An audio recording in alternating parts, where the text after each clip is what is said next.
4 human beings are hurtling through the void right now.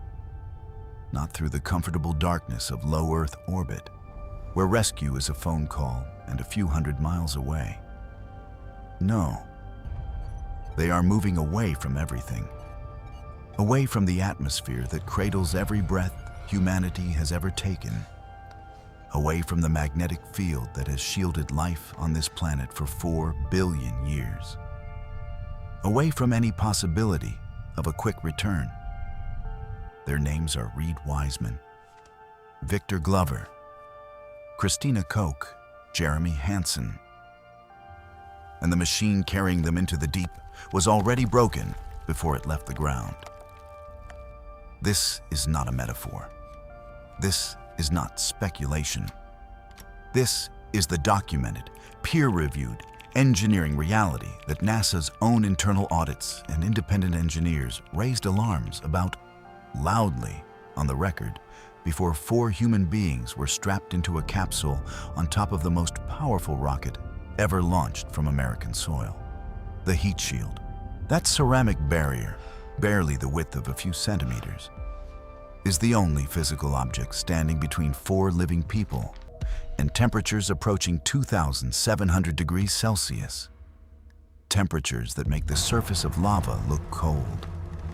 Temperatures that would reduce a human body to vapor in less than a second. That same heat shield, on the exact same spacecraft design, failed during the first uncrewed test flight. It didn't just wear down the way it was supposed to.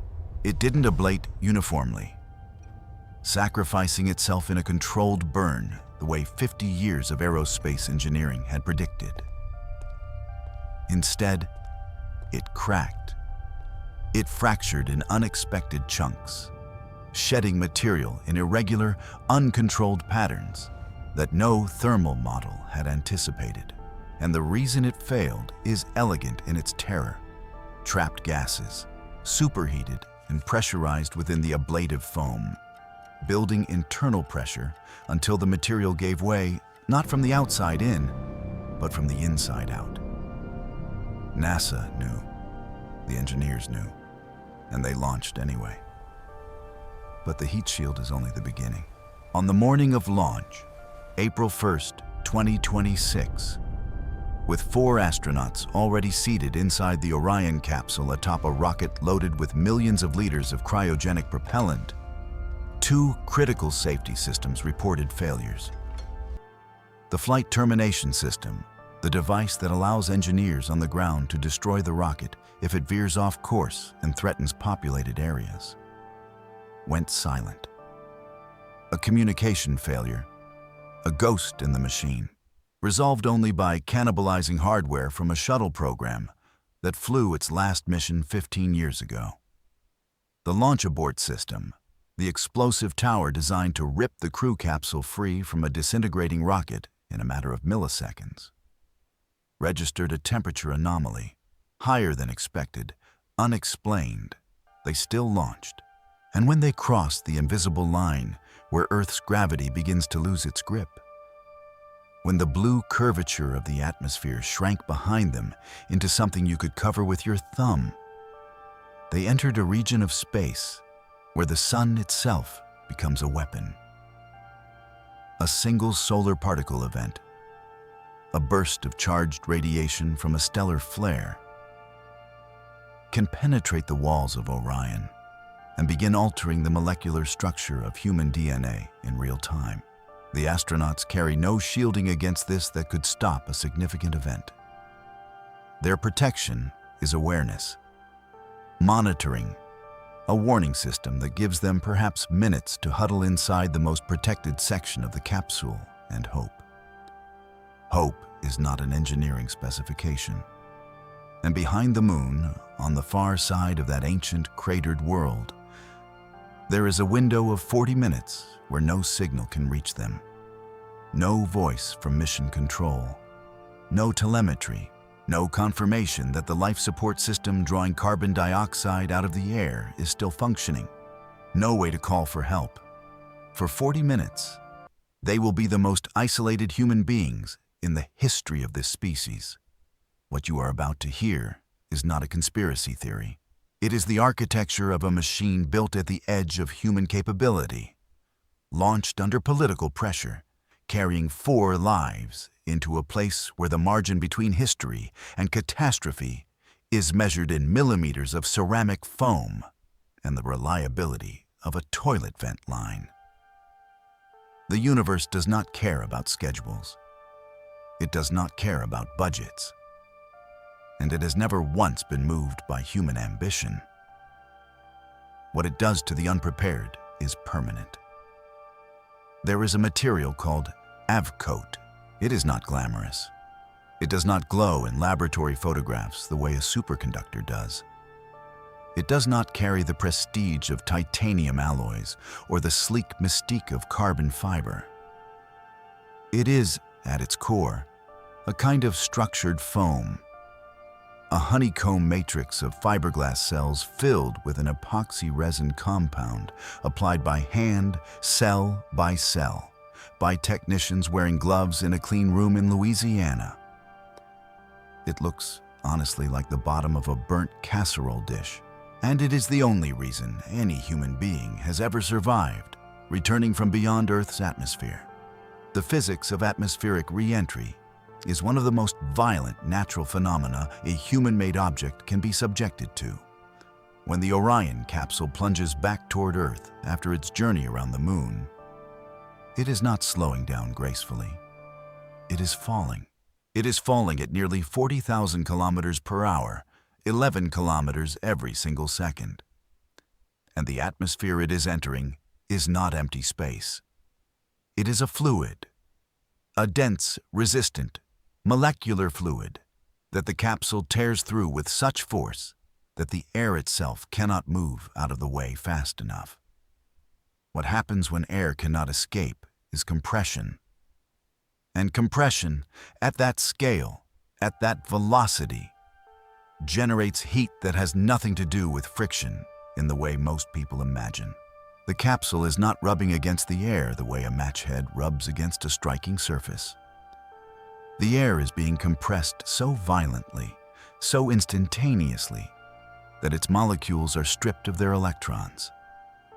The gas in front of the heat shield becomes plasma, not metaphorically, literally, a fourth state of matter, a superheated ionized cloud that burns at temperatures between 2,500 and 3,000 degrees Celsius, hotter than the surface of the sun's outer corona, hotter than the melting point of steel, hotter than the lava that pours from the deepest volcanic fissures on the ocean floor. The Avcoat does not stop this heat. It is not a wall. It is a sacrifice. The material is designed to burn, to char, to ablate, a word that means precisely, to remove material through vaporization. As the plasma roars across the surface of the heat shield, the outermost layer of Avcoat absorbs the thermal energy, transforms chemically, carbonizes, and is swept away into the trailing fire. The layer beneath it then becomes the new surface, and it too begins to burn, and it too is swept away.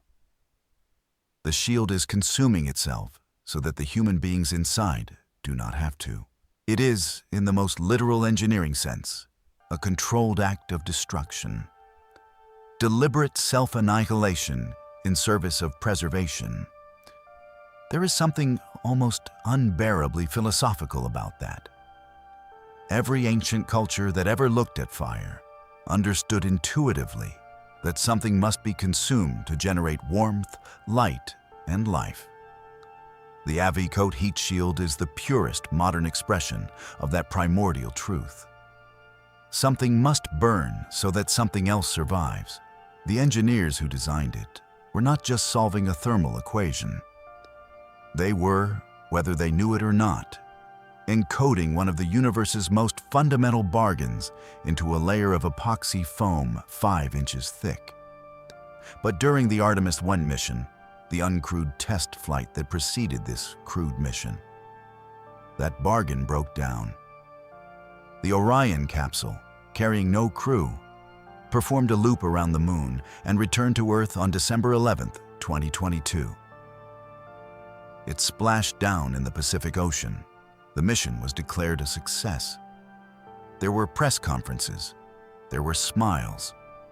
There were carefully worded statements about a new era of exploration. And then the engineers got to the capsule, and they began to document what they found. The heat shield had not ablated uniformly. In 74 distinct locations across the shield's surface, the material had not burned away in the smooth, controlled, predictable manner that decades of computational modeling had promised. Instead, it had fractured. It had ejected chunks. Not vapor, not a controlled chemical transformation, but physical pieces of ablative material, ripped away from the surface in irregular patterns, leaving behind craters and cavities in the thermal protection layer that exposed the underlying structure to temperatures it was never meant to face. 74 locations, each one a potential catastrophic failure point. The investigation that followed identified the cause as a phenomenon that sounds almost benign in its technical description: moisture entrapment. During the manufacturing process, water vapor had become trapped within the Avcoat cells, invisible, undetectable without invasive testing, harmless at room temperature and harmless in the vacuum of space. But during re-entry, as the heat shield surface climbed toward 3,000 degrees Celsius, that microscopic moisture vaporized. Instantly, explosively. The trapped water became trapped steam, and trapped steam has nowhere to go, and pressure that has nowhere to go does what pressure always does. It finds the weakest point, and it escapes through it with violence. The technical term is outgassing. The human term is the material blew itself apart from the inside. Now consider what this means in the context of a crewed mission. The Artemis I capsule was unoccupied. The only stakes were hardware. The only loss, if things had gone catastrophically wrong, would have been a spacecraft and the downstream delay of a program. A tragedy measured in dollars and schedules. Artemis II carries 4 human beings. If those 74 failure points, or points like them, new ones, undetected ones, formed by the same moisture entrapment process in the newly manufactured heat shield. If any of those points were to expand during re-entry, the results would not be a setback. They would not be a delay. They would be the kind of event that is studied for generations. The kind of event that has a name. The kind of event that NASA has experienced before, in 1986 and again in 2003. And that the agency spent years and billions of dollars swearing could never happen again. And yet, here is the capsule, and here is the shield, and here is the fire waiting at the end of the journey. NASA's solution to the moisture problem was a revised manufacturing protocol, new inspection procedures, better sealing techniques, updated computational models that attempt to predict where vapor might accumulate in the new shield structure.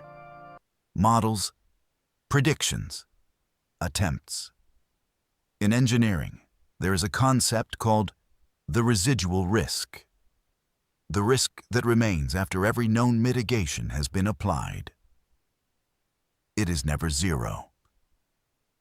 For any system complex enough to be interesting, for any mission ambitious enough to matter, the residual risk is always a non-zero number, a probability, however small, that the thing you built will fail in a way you did not predict. The question that every crewed spaceflight program must answer is not whether that number is zero. It never is. The question is whether that number is small enough to justify sending human beings into the situation that number represents. Who decides that? Not the astronauts, who signed a form accepting risks that were described to them in terms of percentages and confidence intervals and engineering margins. Not the taxpayers who funded the program, not the politicians who set the schedule that created the pressure that compressed the timelines that may or may not have compromised the inspections. The decision is made by committees, by program managers, by people who will watch the launch from a safe distance, and who will, if the worst happens, stand at a podium and say that the crew died doing what they loved. Reid Wiseman knows this. Victor Glover knows this. Christina Koch knows this. Jeremy Hansen knows this. They climbed into the capsule anyway. There is a specific kind of courage that does not announce itself. It does not come with raised fists or dramatic speeches. It is the courage of a person who has read the engineering reports, who has sat through the risk reviews, who has heard the residual risk numbers stated out loud in a conference room, and who then wakes up on launch morning, eats breakfast, puts on a spacesuit, and walks to the pad. It is the courage of someone who has looked at the incomplete solution and decided that the frontier is worth the incompleteness. But courage, no matter how profound, has never changed the temperature of plasma. The heat shield on Artemis II is new. It was manufactured using the revised protocols. It was inspected according to the updated procedures, and the astronauts inside the capsule will not know whether those revisions were sufficient until they are already committed, past the point of no return, already inside the atmosphere, already wrapped in 2,000 degrees of ionized fire, with no choice but to trust that the engineers who built the shield that is burning around them got the math right this time. That moment, that specific moment of total commitment, of irrevocable entry into the danger zone, is one that human beings have sought out and created for themselves since the first ancestor crossed a river on a log that might not hold. The scale has changed. The physics has changed. The materials science has changed almost beyond recognition. But the fundamental human position, suspended between the safety of the known and the necessity of the unknown, trusting in a construction that might fail, that position has not changed at all. We are still the same animal that pushed the log into the water. We have simply learned to coat the log in Avcoat, and somewhere in the gap between those two images, between the log and the ablating heat shield, between the river and the plasma trail, lives the entire story of what it means to be a technological species on a small world that gave us life, but cannot, ultimately, contain us. The fire outside the capsule does not know any of this. The fire does not know about courage or committees or moisture entrapment models. The fire simply burns at the temperature physics requires and makes no concessions whatsoever to human aspiration. That indifference, the perfect, absolute indifference of the universe to human ambition, is the most terrifying truth in all of science. And the four people inside that capsule are about to meet it face to face, separated from it by a few inches of burning foam, and the hope that this time, the residual risk did not find them. The sun is not what you think it is. From the surface of Earth, filtered through 100 kilometers of atmosphere, softened by the scattering of molecules and the merciful intervention of a magnetic field that has been quietly saving every living thing on this planet for 4 billion years. From down here, the sun looks like warmth. It looks like mornings. It looks like the yellow circle children draw in the corner of paintings. It is none of those things. The sun is a thermonuclear detonation that has been in progress for 4.5 billion years and will continue for another 5 billion more. Its core sustains temperatures of 15 million degrees Celsius. Every single second, It converts 600 million metric tons of hydrogen into helium through a process that releases energy equivalent to the simultaneous detonation of 90 billion megatons of nuclear explosive every second, without pause, without exception, since before the Earth had finished forming. The light reaching your skin on a summer afternoon is the echo of that violence, diluted across 150 million kilometers of space, stripped of its most lethal components by the atmosphere and the magnetosphere before it ever touches you. The 4 astronauts aboard Artemis II have left that protection behind. In the space between Earth and the Moon, there is no atmosphere. There is no magnetosphere worth the name. Earth's magnetic field weakens rapidly with distance and offers essentially no protection at the Moon's orbital range. There is no ozone layer. There is nothing between a human body and the full, unfiltered, uncensored electromagnetic and particle output of a star. And stars, in their natural state, are not benign. The sun emits radiation across the entire electromagnetic spectrum simultaneously. Radio waves, infrared, visible light, ultraviolet, X-rays, and gamma rays, all streaming outward at the speed of light in every direction at once. The Orion capsule's walls can attenuate much of this. Aluminum hull panels, multi-layer insulation blankets, water-filled equipment bays, these absorb and scatter a significant fraction of the electromagnetic radiation. The astronauts receive a higher dose than they would on Earth, measurably higher, but within ranges that human biology can tolerate for the duration of a mission measured in days or weeks. But the electromagnetic radiation is not what keeps the radiation physicists awake at night. What keeps them awake is the particle radiation. The sun does not only emit light, it ejects matter, continuously, in all directions, a ceaseless outward flow of protons, electrons, and helium nuclei, the solar wind, streams away from the sun's corona at speeds between 300 and 800 kilometers per second. On an ordinary day, this wind is a steady background hum of charged particles that the Orion capsule's shielding handles without drama. But the sun does not always have ordinary days. The sun is a magnetically volatile object.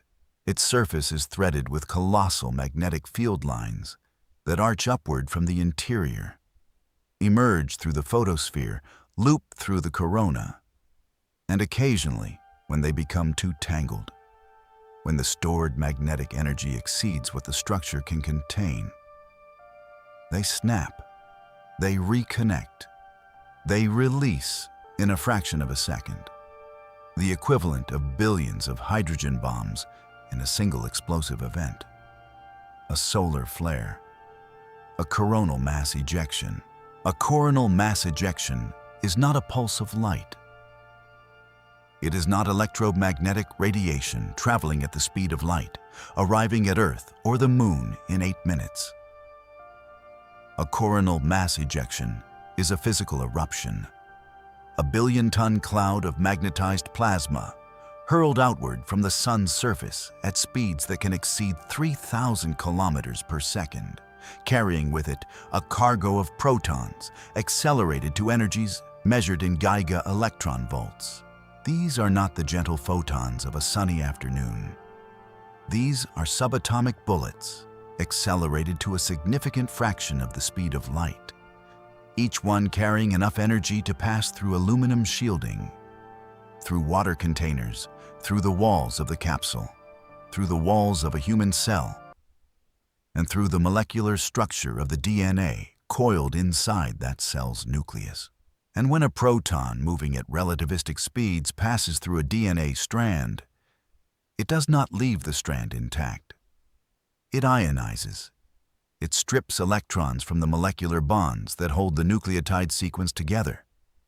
It breaks the sugar phosphate backbone.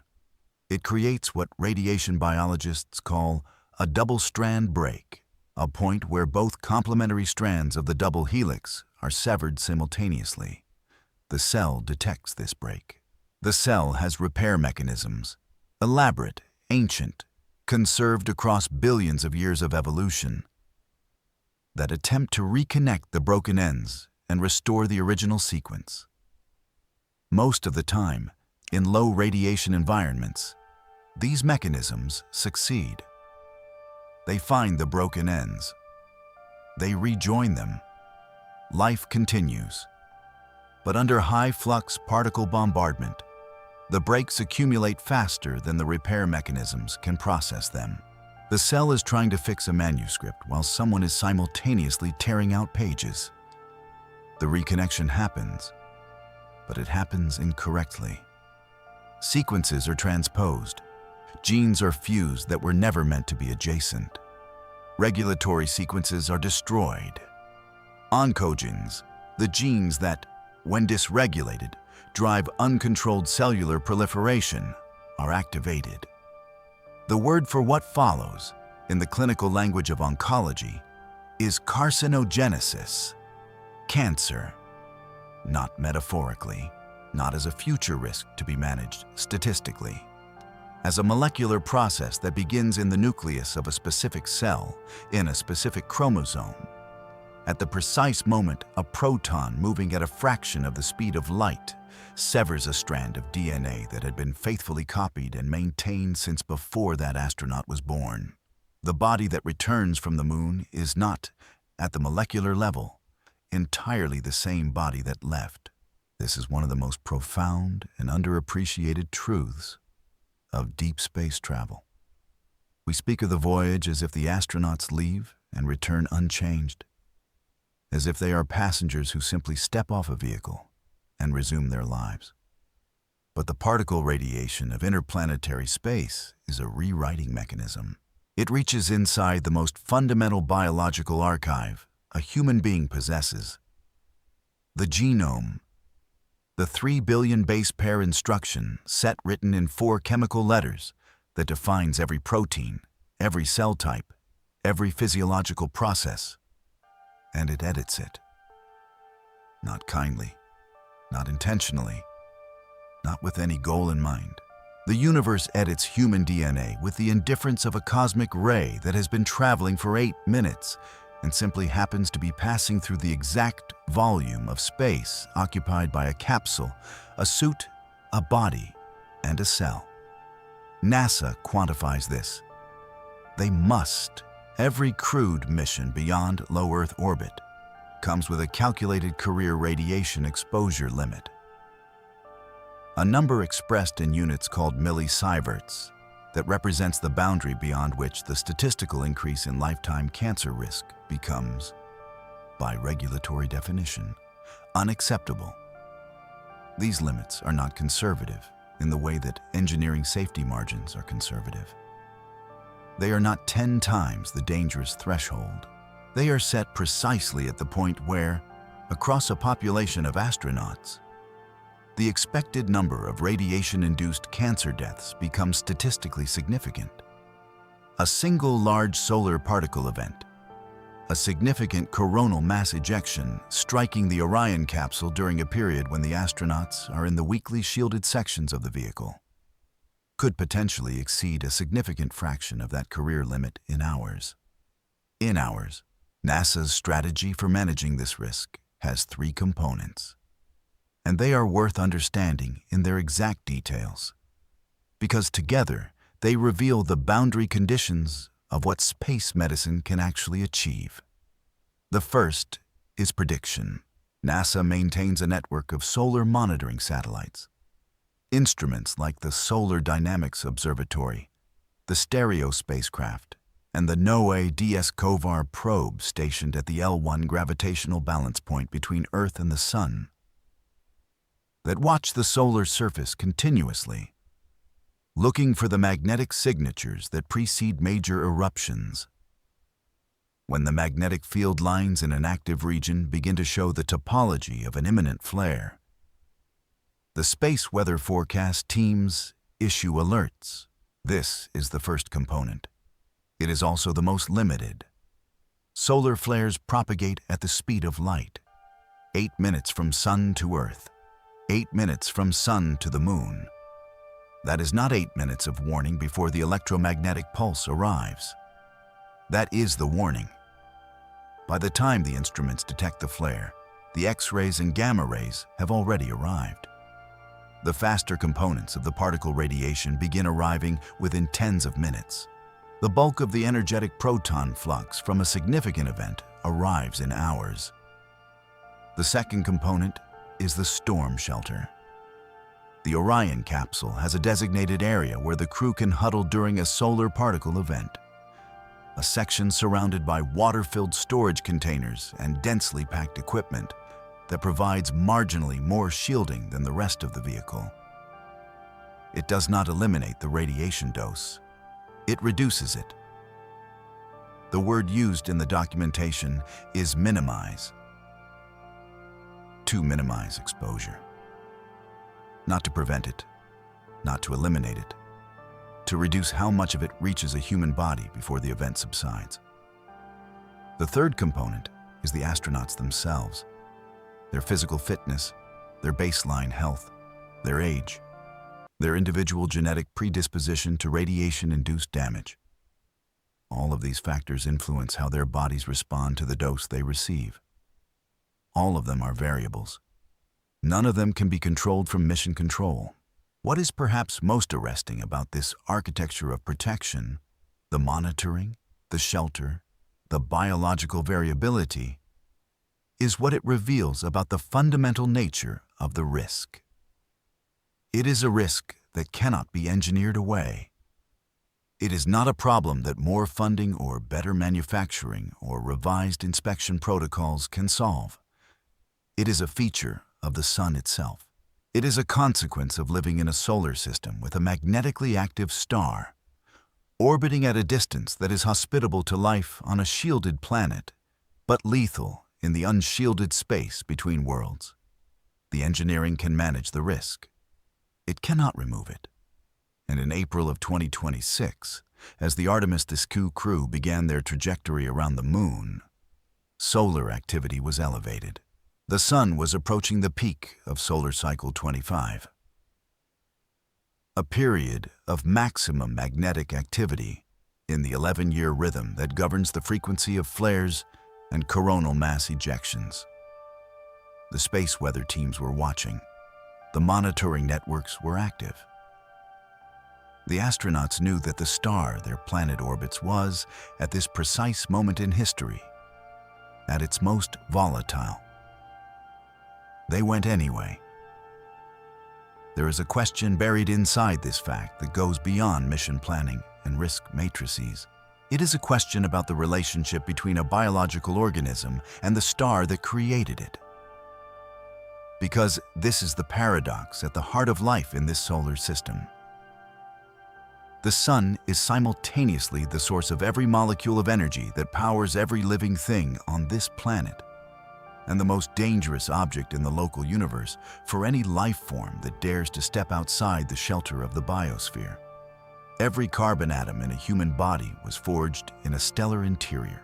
The iron in the blood that carries oxygen to the brain was synthesized in the core of a star that died before the Earth existed.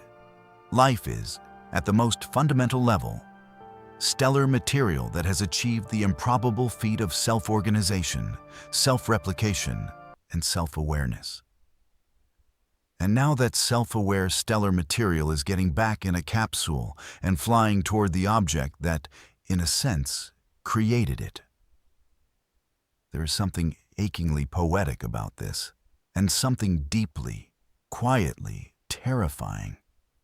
Because the sun does not recognize its creations, it does not extend any courtesy to the carbon and iron and oxygen that travel the long road from stellar nucleosynthesis to human consciousness. It does not moderate its particle flux out of kinship or deference. It simply burns, and it simply ejects. And the protons it accelerates to gigas electron volt energies do not slow down when they reach the boundary of a spacecraft, carrying organisms made of the same atoms that stars forge in their cores. The universe created life. The universe is also trying, ceaselessly and without malice, to unmake it. This is not a hostile act. That is the most important thing to understand about the radiation environment of deep space. It is not hostility. Hostility requires intention. What the interplanetary medium offers instead is pure, absolute, perfect indifference.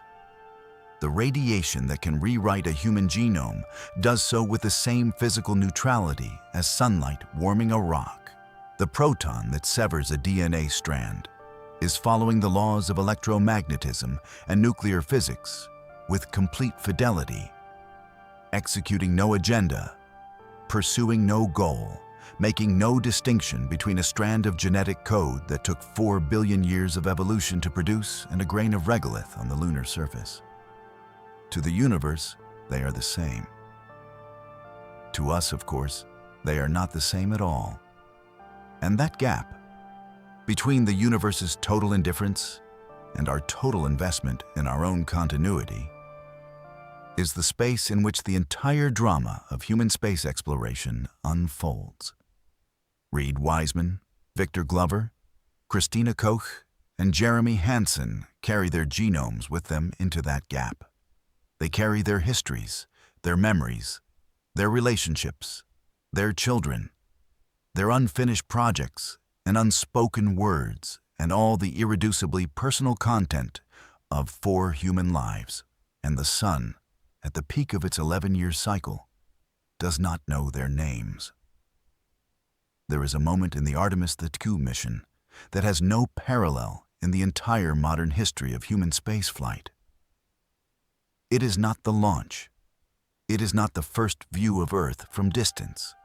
That blue coin suspended in blackness that every astronaut describes as the image that permanently reorganizes the architecture of their inner world. It is not the closest approach to the lunar surface, or the engine burn that sets the return trajectory, or the violent plunge back through the atmosphere behind the burning heat shield. It is a moment of nothing, of silence so complete, so geometrically absolute, that it has a name in the mission documentation. It is called the loss of signal, and for 40 minutes, 2,400 seconds, each one indistinguishable from the last, the 4 human beings inside Orion will be the most unreachable people who have ever lived. To understand why, you need to understand the shape of the moon. The moon is not a backdrop. It is not the flat, luminous disk that hangs above city skylines and inspires poetry. It is a world, a spherical body 1,400 kilometers in diameter from pole to pole, with a mass of 735 quintillion kilograms, with mountain ranges and lava plains and craters the size of countries. It is, by any physical measure, an enormous object. And when a spacecraft passes behind it, that object interposes itself between the spacecraft and every radio transmitter on Earth with the finality of a wall 3,400 kilometers wide. Radio waves do not bend around the moon. They do not diffract around its curvature the way long wavelength signals sometimes wrap around Earth's horizon. They travel in straight lines at the speed of light. And when a sphere 3,500 kilometers across sits between the transmitter and the receiver, the signal stops. Completely. Instantly.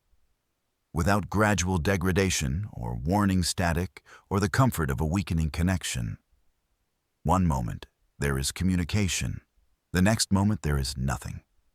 The nothing is perfect. NASA calls it a communications blackout. The astronauts will know it is coming. They will have planned for it, trained for it, rehearsed the procedures they must execute independently during it. Mission Control will have given them their final instructions in the minutes before the signal cuts. And then, at a precise, calculated moment as the Orion capsule slides behind the lunar limb, the voice of Houston will stop mid-sentence if necessary. and will not resume for 40 minutes. 40 minutes in which 4 people are entirely, irreducibly alone. Not alone in the way a person is alone in a room with the door closed. Not alone in the way a ship is alone in the middle of an ocean. Where loneliness is a psychological state that coexists with a functioning radio and a satellite uplink and the theoretical possibility of rescue. Alone in the way that has no modern equivalent. Alone in the way that the earliest human ancestors were alone when night fell, and the firelight was the only boundary between the known and the unknown. There is no rescue available behind the moon. There is no contingency that Mission Control can initiate from Houston. There is no second crew standing by. There is no repair vehicle. There is no cavalry. There is only the capsule and its systems and the 4 people inside it, and the physics that will determine whether the next 40 minutes end well or end in a way that no one on Earth will know about until the Orion capsule either reappears from behind the lunar limb or fails to.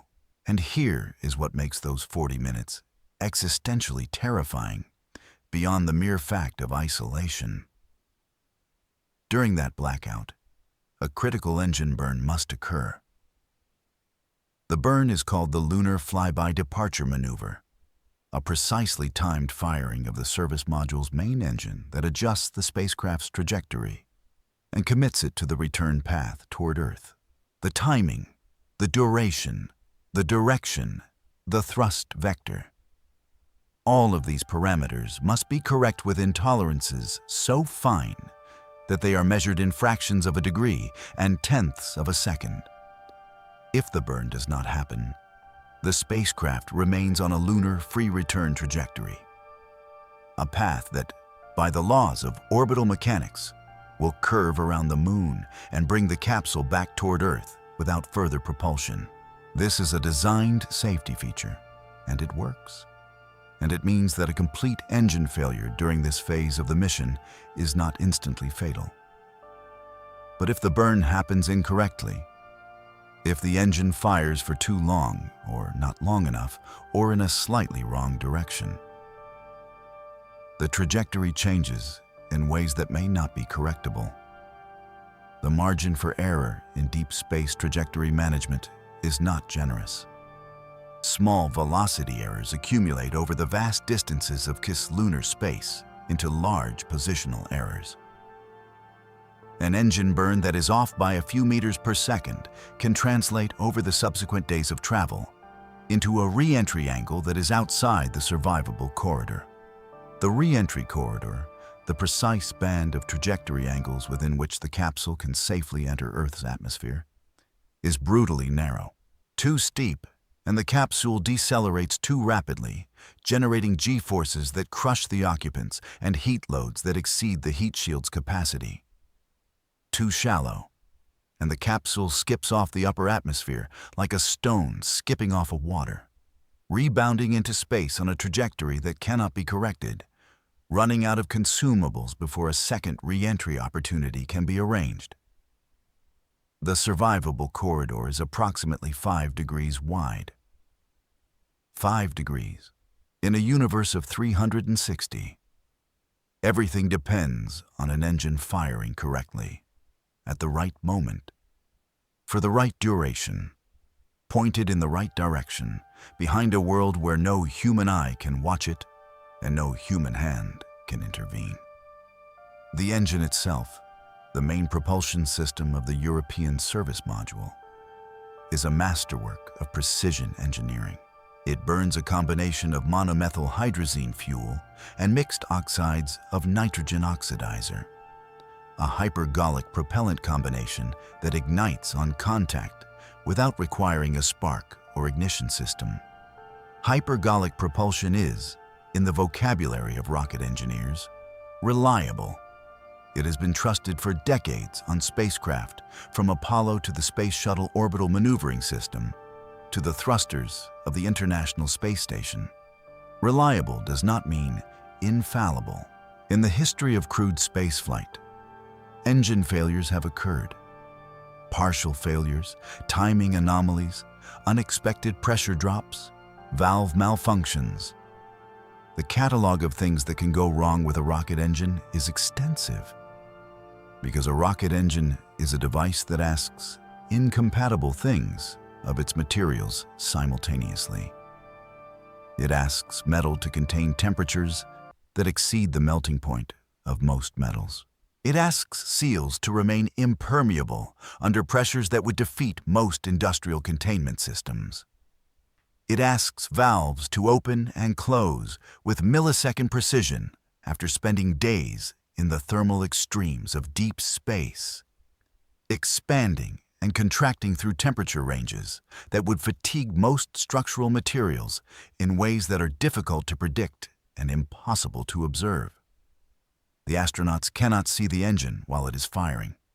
They can read the instrument panel. They can monitor pressure gauges and thrust indicators and telemetry readouts that tell them, in the abstracted language of numbers and colored indicators, what the machine behind them is doing. They are, in the most literal sense, trusting their lives to instruments measuring a process they cannot directly observe, in a location where no help is available, while the most massive object in their local environment blocks every possible avenue of communication with another human being. This is not a failure of mission planning. This is not an oversight. This is simply the geometry of the solar system applied to the geometry of a human mission. And the result is an interval of absolute sovereign isolation that no amount of training or preparation or contingency planning can fundamentally alter. The Apollo crews experienced the same blackout.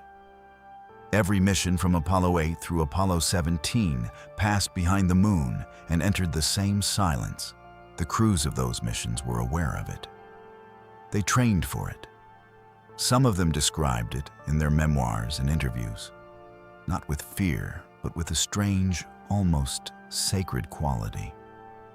A sense that in those 40 minutes, they existed in a space that was genuinely outside the world, outside human history, outside the network of obligation and communication and mutual witness that defines what it means to be a social species on a connected planet. Michael Collins, orbiting alone in the Columbia Command Module, while Armstrong and Aldrin walked on the surface below, wrote about the far side of the moon as the most alone any human being had ever been, completely cut off from all of humanity, on the opposite side of a world from the two nearest other people, separated from Earth by a distance that made the very concept of help meaningless. He described it as peaceful. Whether that peace is accessible to the Artemis II crew depends enormously on what the systems are doing during those 40 minutes. Peace is available when the engine fires correctly, and the pressure readings are nominal, and the life support telemetry is green, and there is nothing to do but wait for the lunar limb to slide away and Houston's voice to return. But if something goes wrong in those 40 minutes, if a pressure anomaly appears in the propulsion system, if a life support parameter begins drifting in the wrong direction, if an alarm sounds for a system that requires immediate diagnosis, then those 40 minutes are not peaceful. They are something else entirely. They are the crucible in which every hour of training, every emergency procedure memorized, every simulation endured, either produces the correct response or fails to, and they produce it without any help from the 300,000 engineers, technicians, flight controllers, and support personnel who built this machine and who are, at this moment, sitting in rooms full of dark screens and silent radios, watching clocks, waiting. There is something in this image. The flight control room full of people watching clocks while 4 human beings are somewhere behind the moon, doing something that cannot be seen or heard or assisted. That cuts to the heart of what space exploration actually is at its most honest level. It is not triumph. It is not the clean, cinematic narrative of human ingenuity conquering the cosmos. It is a group of people who built the best machine they could with the knowledge and resources available to them, and then sent 4 other people into a place where the machine either works or it does not, and waited. The waiting is the truth of it. The waiting and the silence and the clock. Because the universe imposes this on every civilization that reaches for the space beyond its home world. It imposes the constraint of distance. It imposes the constraint of the speed of light, which means that as missions travel farther, the communications delay grows longer. The window of autonomous action expands, and the crew's reliance on their own judgment and the reliability of their systems increases without limit. The 40 minutes behind the moon is, in this sense, a rehearsal. It is the first significant interval of autonomous deep space operation that NASA has attempted with a crew since the Apollo era, and it matters not just for this mission, but for every mission that follows. For the crewed Mars missions that will require crews to operate with communication delays of up to 24 minutes each way. For 48 minutes of round-trip signal time. For months at a stretch, managing systems failures and medical emergencies and psychological crises without the possibility of real-time guidance from Earth. The far side of the moon is the first classroom for that future. It is a classroom with no teacher, only a clock, and the silence and the engine burning in the dark. And somewhere in that silence, in those 40 minutes when 4 human beings are beyond the reach of every voice that has ever spoken to them, there is a question that no instrument can measure and no telemetry can transmit. It is not a question about propulsion or trajectory or life support margins. It is the question that every conscious being confronts when it finds itself truly alone in an indifferent universe. Stripped of the social scaffolding that normally mediates the relationship between an individual mind and the incomprehensible scale of everything that surrounds it. The question is simply, what are we doing here? Not in the engineering sense, not in the mission objective sense, but in the deepest, oldest, most unresolvable sense that human consciousness has been asking since the first ancestor looked up at the stars on a clear night and felt the vertiginous recognition that the darkness above was not a ceiling but a depth, that the lights scattered across it were not decorations but distances, that the world they stood on was not the center of anything but a small, warm rock suspended in something too large to have a name. What are we doing here? The Orion capsule does not answer. The moon does not answer. The engine fires or it does not. The trajectory is correct or it is not. The signal returns or it does not. And the universe, as always, offers nothing but the data. There's a gas filling the room where you are right now. You cannot see it. You cannot smell it. You cannot taste it. It has no color, no odor, no texture, no warning property of any kind that your senses are equipped to detect. It is, to every instrument of biological perception that evolution gave you, completely invisible. And in sufficient concentration, it will kill you. Not dramatically, not with pain signals or visible trauma or the kind of physiological alarm that triggers the instinct to flee. It will kill you the way a tide comes in, gradually, incrementally, one molecule at a time, accumulating in your bloodstream, until the chemistry of your cognition begins to fail so slowly that you do not notice the failure happening. The gas is carbon dioxide, and it is the single most insidious threat to any sealed human environment ever built. Every breath a human being exhales contains approximately 4% carbon dioxide. The metabolic waste product of cellular respiration, the exhaust of the biochemical engine that converts glucose and oxygen into the energy that powers every muscle contraction, every neural firing, every heartbeat. On Earth, this exhaled CO2 disperses immediately into an atmosphere so vast that even in a room with closed windows, the concentration rises too slowly to matter. The planet's atmosphere is a buffer of such enormous scale that individual human exhalation is, for all practical purposes, irrelevant to its composition. Inside a sealed spacecraft, none of this is true. Inside Orion, the atmosphere is a closed loop. The same air that the astronauts breathe on day 1 is, in a very real molecular sense, the same air they will breathe on day 10.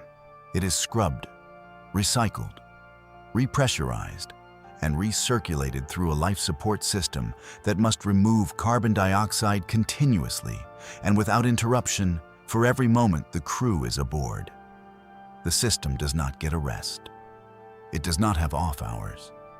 It does not tolerate a maintenance window that can be scheduled for a convenient time. It must work, always, perfectly. Because the alternative is not discomfort. The alternative is a process that begins so subtly, it is almost elegant in its deception. At carbon dioxide concentrations around 1%, roughly 25 times the normal atmospheric level, a person begins to feel mildly drowsy. The sensation is not alarming. It mimics the ordinary fatigue of a long day, the comfortable heaviness of someone who has been working hard and is ready to rest. It does not announce itself as a warning. It announces itself as tiredness.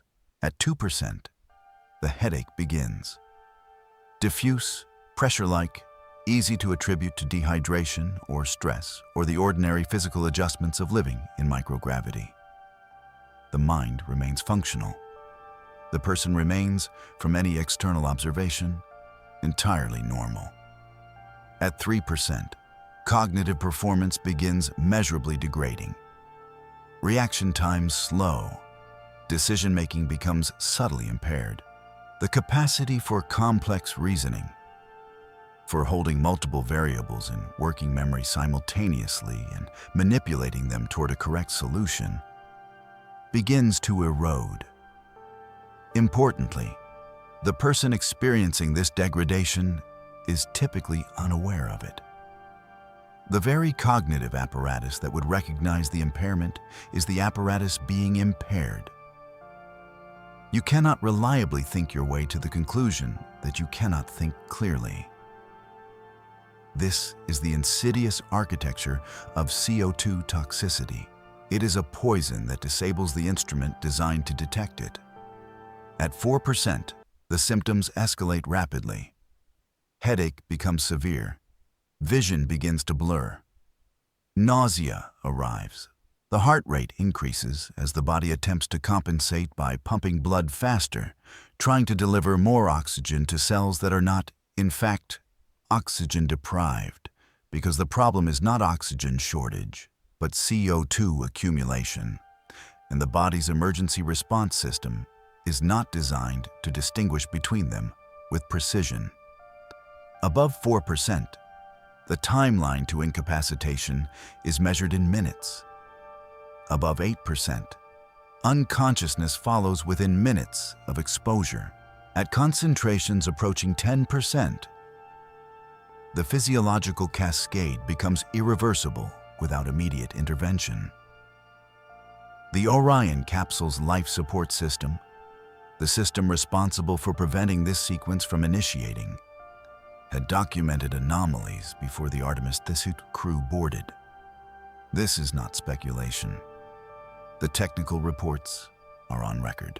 The life support architecture on Orion uses a combination of lithium hydroxide canisters and a vehicle cabin atmosphere monitor to scrub and measure CO2 levels in real time. The system design includes redundancies, backup canisters, secondary monitoring pathways, alarm thresholds that trigger crew notifications when levels begin rising, above acceptable parameters. During the Artemis I uncrewed flight, the cabin atmosphere monitoring system returned data that required post-mission analysis to fully interpret. Sensor calibration anomalies, readings that did not perfectly match predictive models. These were logged, analyzed, and attributed to the novel operational environment of a deep space mission profile that differed in duration and trajectory from the low Earth orbit experience on which much of the sensor baseline data had been established. They were not flagged as mission-stopping concerns for Artemis II. They were flagged as items to monitor. And here is where the ghost of April 13, 1970 enters the room. Apollo 13 did not fail because NASA was careless. It did not fail because the engineers were incompetent, or the managers were reckless, or the astronauts were unprepared. It failed because a component, an oxygen tank stirring fan, had been damaged during a ground test 14 months before the mission. And the damage was invisible to inspection. And the component passed every pre-flight check, and it performed flawlessly through launch and translunar injection and 2 days of outbound flight. And then, at a moment indistinguishable in its normalcy from every other moment of the mission, it failed. The oxygen tank ruptured. The service module vented its atmosphere into space. 2 of the 3 fuel cells, which generated both electricity and water for the command module, went offline. The mission profile that 50,000 people had spent years building collapsed in approximately 108 seconds. What followed is remembered as a triumph of improvisation and human ingenuity. And it was. The story of Apollo 13's return. The creative repurposing of systems designed for other functions. The carbon dioxide scrubber adapter, built from a sock and a manual cover and duct tape. The power-down procedures that reduce the capsule to the minimum electrical load required to survive is one of the genuinely remarkable demonstrations of applied intelligence under pressure in the history of engineering. But here is what the triumph narrative obscures. The crew almost died because of carbon dioxide. As the 3 astronauts sheltered in the lunar module lifeboat, a vehicle designed to support 2 people for 2 days, repurposed to support 3 people for 4 days. The lithium hydroxide canisters designed for that module were being depleted faster than expected. The carbon dioxide level in the cabin was rising. The square canisters from the command module were full and unused, but they were physically incompatible with the round receptacle in the lunar module's scrubber system. Square peg, round hole, 400,000 kilometers from Earth. Carbon dioxide rising toward dangerous levels. The solution, the sock and the cardboard and the duct tape, worked. The crew survived. The mission is remembered as a success and failure. But the margin was not comfortable. The CO2 levels reached a concentration that was producing measurable symptoms in the crew before the improvised adapter was functioning. They were solving the problem while the problem was already affecting the clarity of the mind solving it. They were racing against the very cognitive degradation that the poison was inducing. And they made it because they were exceptional people, and because the engineers on the ground were exceptional people, and because the improvised solution happened to work, and because the universe, on that particular occasion, permitted the margin to be sufficient. The universe is not obligated to repeat that courtesy. Aboard Artemis II, the CO2 scrubbing system is not the same system that flew on Apollo. The technology has advanced by more than half a century. The lithium hydroxide canisters are supplemented by more sophisticated scrubbing architectures. The monitoring systems are more sensitive. The alarm thresholds are more carefully calibrated. And yet the fundamental challenge has not changed by a single molecule. The fundamental challenge is this: 4 human beings are consuming oxygen and producing carbon dioxide in a sealed volume of approximately 8.5 cubic meters, roughly the interior space of a large walk-in closet, for a mission lasting approximately 10 days. Every breath they take is a withdrawal from the oxygen reserve and a deposit into the CO2 account. The life support system is the institution that must balance that account continuously without ever going into deficit. For 240 hours. If the system fails, partially, gradually, in the way that sensors with calibration anomalies might fail, giving readings that underrepresent the true concentration, the crew might not know.